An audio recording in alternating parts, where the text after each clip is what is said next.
So as we move along into this next chapter, we want to focus on linear equations and graphs.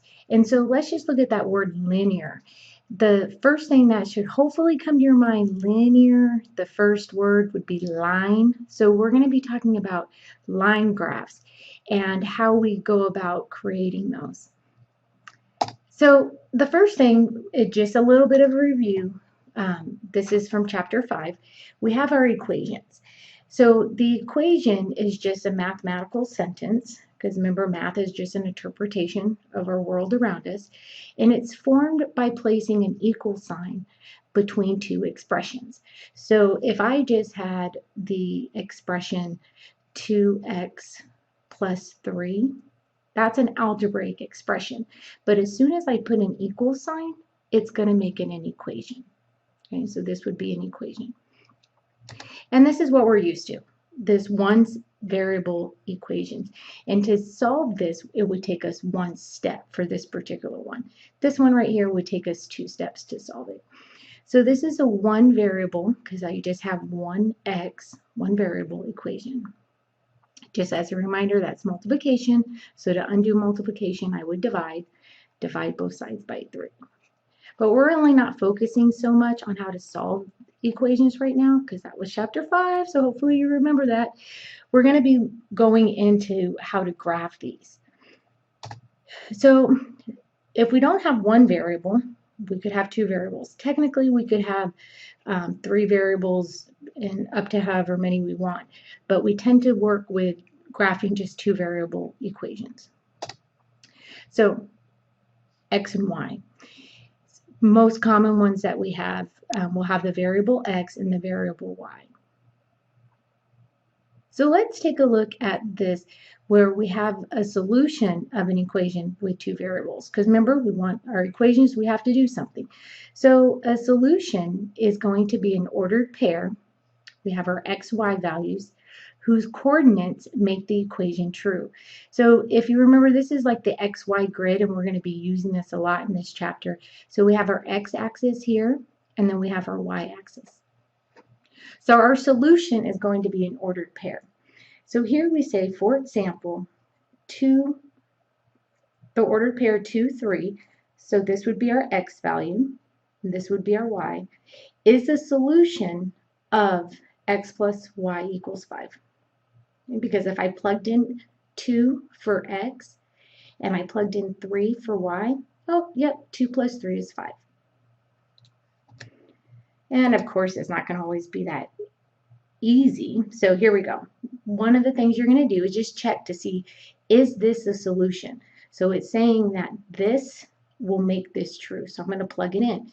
Just like the alphabet, x comes before y. So that could be one of the ways that you remember that your first number is represented by your x-axis, and then the y would be the y-axis. So here we go. For x, I'm going to substitute in 7, and then for y, I'm going to substitute in -6. So remember, when I put that substitute in, I want to put that parenthesis around there to make sure it's going to be multiplication. So 7 plus 3 times -6 is going to be -18. Or 3 times -6 is -18. So then 7 plus -18, that's going to give me -11. Okay, that does not equal 14. So this is not a solution. So you would just put not a solution.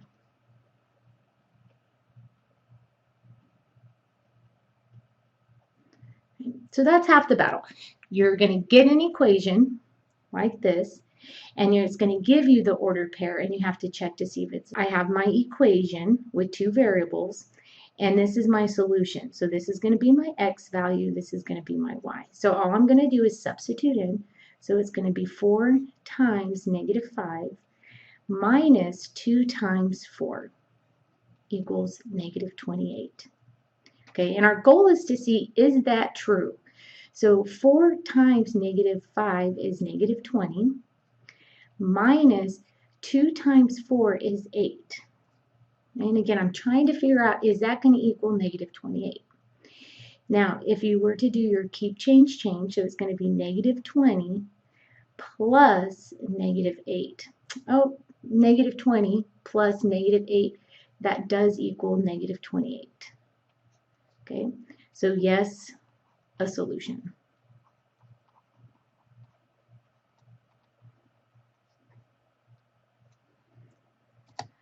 All right, and then, of course, again, you're in 7th grade, it's going to be a little bit challenging. So here, instead of giving you a solution, you're going to find solutions. So you always have choices, and you want to make a choice that's going to make it easy on you.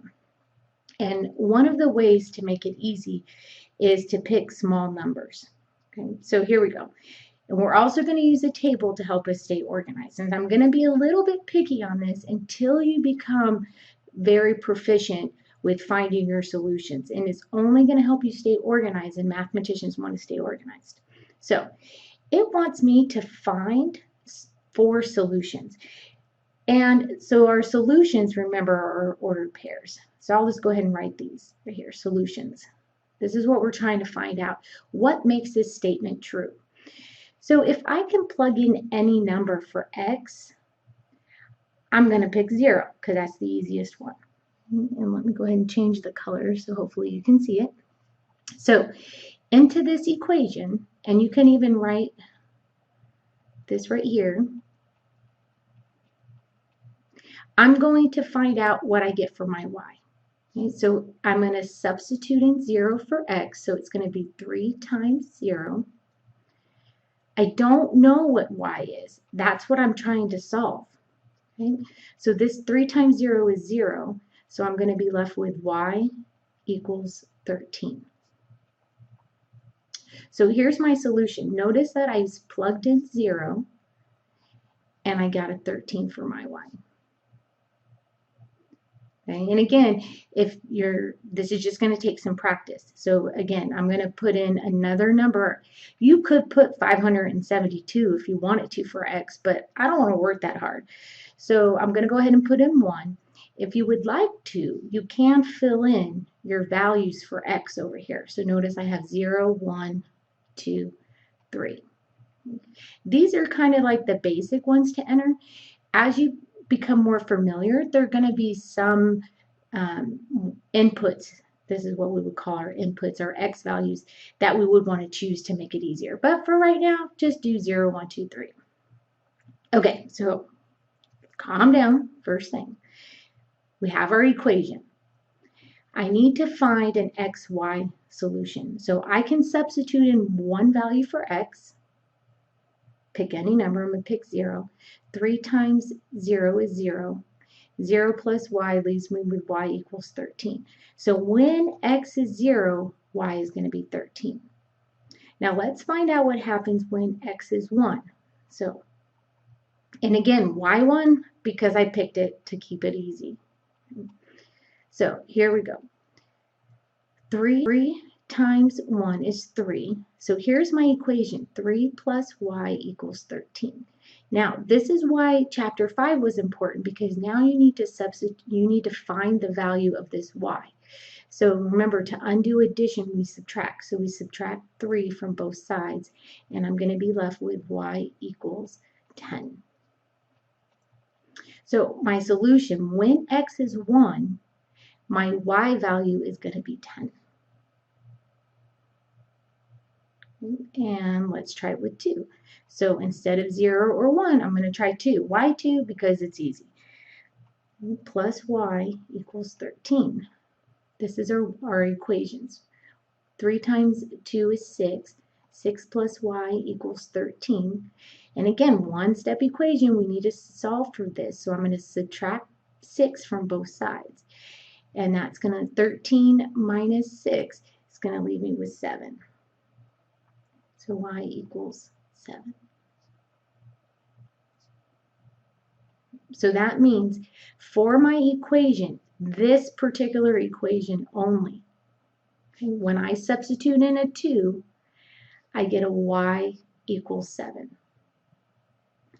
And then I'm going to use the same equation, and I'm going to substitute in 3.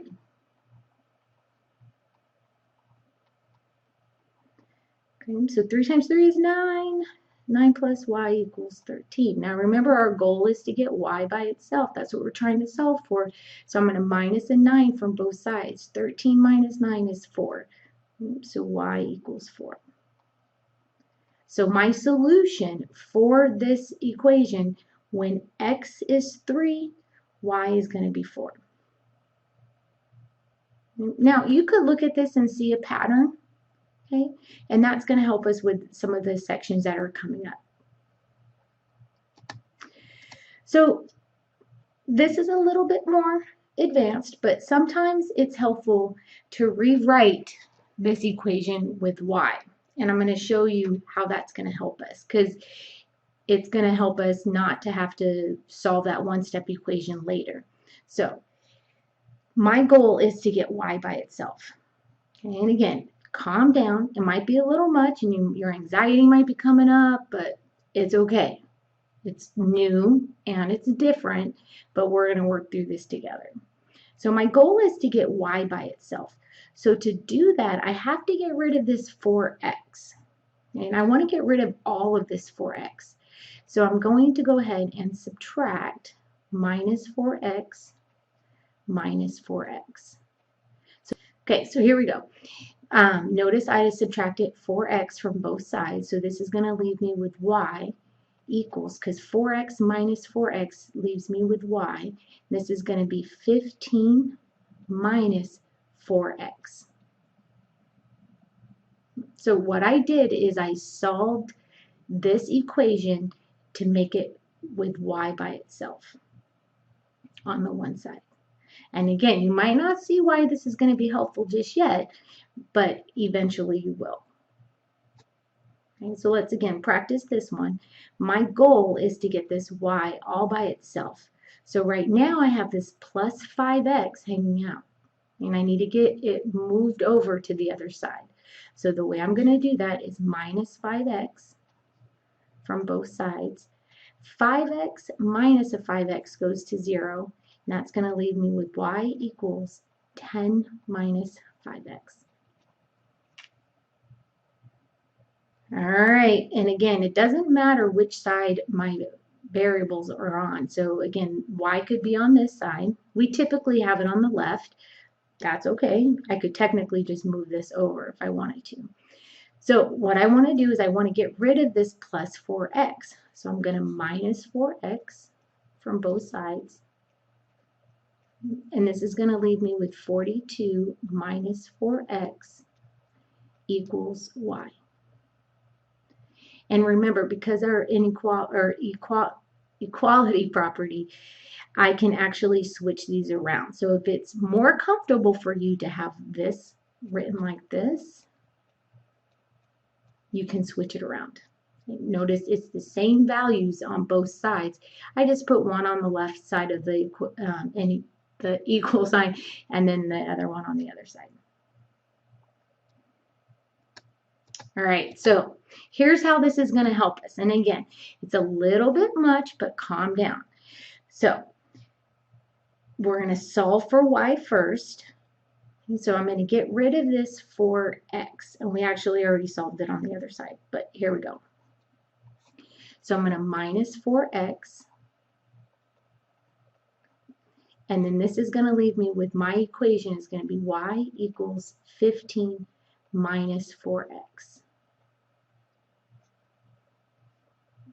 So here is the equation that I'm going to be working with. Y equals 15 minus 4x. I need to find my solutions. Remember, here my x, y values are my solutions. What makes this equation true?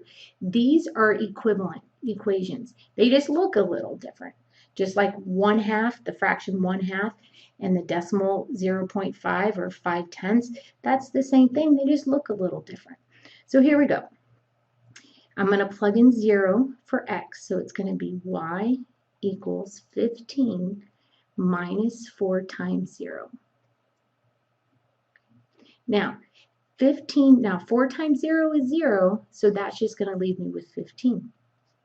So y is 15. So when x is 0, y is 15. And then let's go ahead and plug in 1. So it's going to be 4 times 1, which is 4.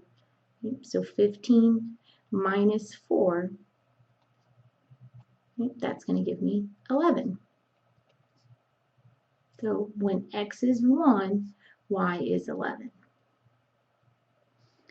And then let's go ahead and plug in a 2. So this is going to be 15 minus 8, and that's going to give me 7. So when x is 2, y is 7. And then let's go ahead and do this last one. Y equals 15 minus 4 times 3. 4 times 3 is 12. Okay, 15 minus 12 is 3. So when x is 3, y is 3. And again, you might notice a pattern on this side. If I would have left this equation the same, I would have still gotten the same answer. So let me just show you that that works. So let's say that I left it as this. So it's going to be 4x plus y equals 15. Because remember, these are exactly the same. They just look a little different. So I'm going to plug in 0 for x. Oh, 4 times 0 is 0. Plus y, oh, y equals 15. Same thing right here. If I plugged in 1, 4 times 1 is 4. 4 plus y is 15. Now, what do I have to do to get rid of the plus 4? Oh, I have to subtract 4. So I'm going to subtract 4 from 15 and I get 11. Oh, look, that's what I have. So it's kind of just saves you a little bit of time. You don't have to solve for the equation later. It just saves you at the front end. So calm down. We're going to be practicing this and you'll be just fine.